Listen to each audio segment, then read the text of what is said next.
friends, now we have Mr. Hemant Bansal, the head of crushing in Ruchi.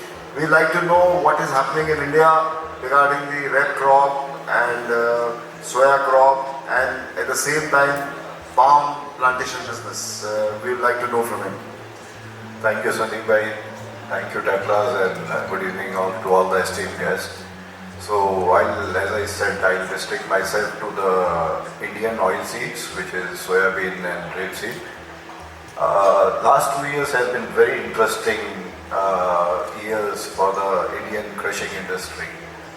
And although there are many fundamental which work who drive the prices, but there is a new factor which has came in India and some other parts of the world, which is farmer. So, and he played a crucial role in deciding the prices for the last 2 years for both the commodities.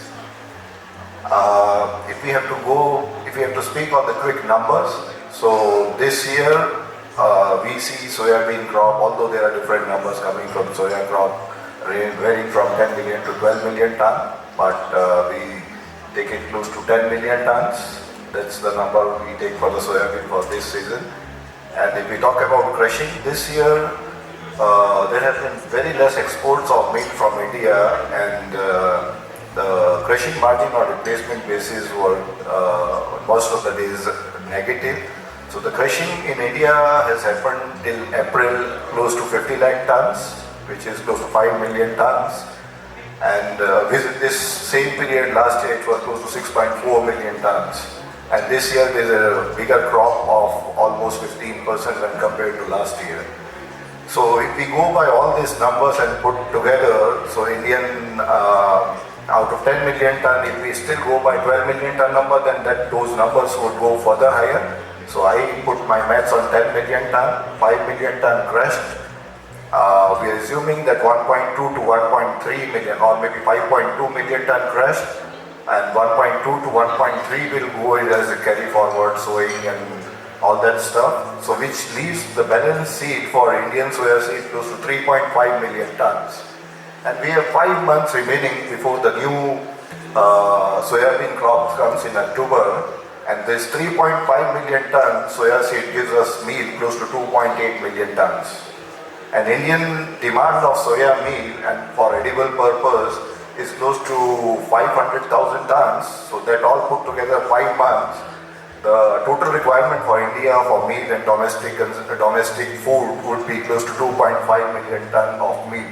And if we are putting all these maths, so the meal which is available with us is close to 2.8 million tons. And apart from that, the government allowed another meal imports which further add to this number.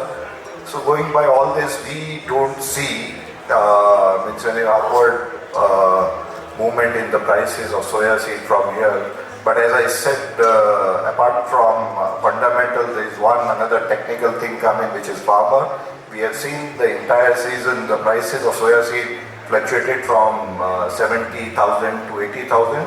As soon as it came down to 70, 72 levels, farmers stopped bringing.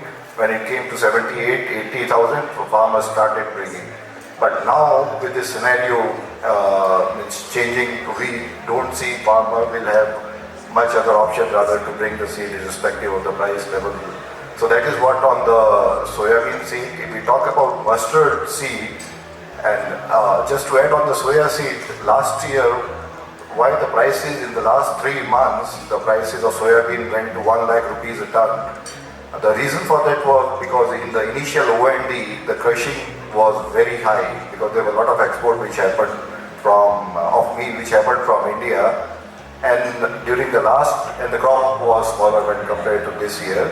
So the seed got finished. There were very less seed available even to cater to the Indian domestic demand. But this year the scenario is totally different when compared to last year. Bigger crop, lesser crush, and even we see a lesser demand from the poultry. So although fundamental says there is no bullishness in soya seed, but as I said, the other technical factor, farmer, let's see how he reacts and brings his seed, but ultimately it's fundamental what would rise the market. So if we come on the mustard seed, so mustard seed again, this is a problem, or I would say, in India there were different numbers come from the different crop. So again, although it's not as variation is not as high as soya, so difference people are from 9.5 million to 9.5 to 11 million tons. But what has happened this year in India on the mustard crushing? So in India, mustard crops starts coming in the month of mid-February and comes in full flow in March. So far again means we see this mustard crop number as 10 million ton again plus 10 to 10.2 million ton, and because of all this turbulence that happened in the last 2-3 months, there has been a record high crushing of mustards in India. Means, if we talk from this new crop season for mustard starting from 15 February till I would say till April end, the crushing numbers are close to somewhere between 30 to 32 lakh tons, which is 3 to 3.2 million tons, which almost is almost 32% of the total crop size. So this has been a savior for India because mustard has 40% oil, and with this record crushing and this sunflower shortage and crisis in the market, mustard helped a lot in making up for the shortage. And there is a lot of mustard which has also gone into refining mustard oil, so which has also compensated to an extent for the soya oil and sunflower oil. So if we have to see, now we have another almost 10 months left before the new mustard crop, and the crop what we balance see is 68, close to 68 lakhs, 6.8 million tons. Out of the 6.8 million ton, almost 0.8 million is with the stockist and the plants, and the balance 6 million ton remains with the farmers.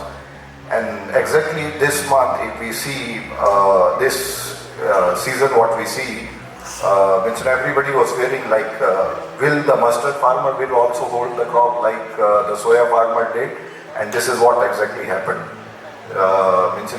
The highest last 2 months, the highest mustard arrival reached to a level of 12 to 13 lakh bags. We in India we do it in bags. So now the arrivals have dropped down to close to 4 to 5 lakh bags, which is almost 40% or 35% what used to be in the peak season. In fact, the scenario is such, whatever the plants are crushing, they are not able to get the replacement seed what they are crushing on a daily basis. So if I had to say between mustard and soya, bearish in soya and mustard, bearish in soya and bullish in mustard, shifting soya positions to mustard will be a better bet. And if we talk about mustard oil, mustard oil has been selling almost 5 to 10 rupees cheaper from the soya oil in the last, I would say for the last 1 month or so. Till recently the difference has come down to almost 5 rupees. It's still cheaper, but mustard oil is a premium oil than soya, and soon it will attain its premium over soya. I cannot say it is 10 days or 30 days or 3 months, but for sure this is what exactly happened in the last mustard crushing season. So that's, out of all the oils, I believe mustard oil is the best bet to having. So this is on the mustard side. And if I'll take another last 2 minutes on the Atmanirbharta mission, for because that's the industry. Indian government has been focusing a lot, and that's, I would say, the savior for India. Someday Malaysia bans oil, someday this Ukraine fight, someday some policy changes with other government, and it's high time now that Indian government should we have been representing government and saying this. They have taken a very good initiative in the oil palm plantation by Oil Palm Plantation Mission, and they are taking very seriously on the oil seed mission, as the other people who are also speaking like it's high time it should be rolled out on ground. And if we have to talk about the Indian crushing capacities, the Indian average crushing capacity utilization is close to 40 to 50% maximum. In case this oil seed production goes up, from the first day itself, the oil plants can crush and refine more. So that's what is my say on Thank you, Hemant, for nicely explaining the soybean rapeseed seed situation in India, the crushing situation in India, also regarding the palm plantation. And the Indian government is now really very seriously looking at Atmanirbharta, increasing local production. And they have already put 11,000 crores for palm plantation in Northeast. So all these things are happening. They're realizing that you have to be somewhat our self-sufficiency is only right now 40%, but we need to increase it to about at least 60%. That's what government want to achieve in next 3 years.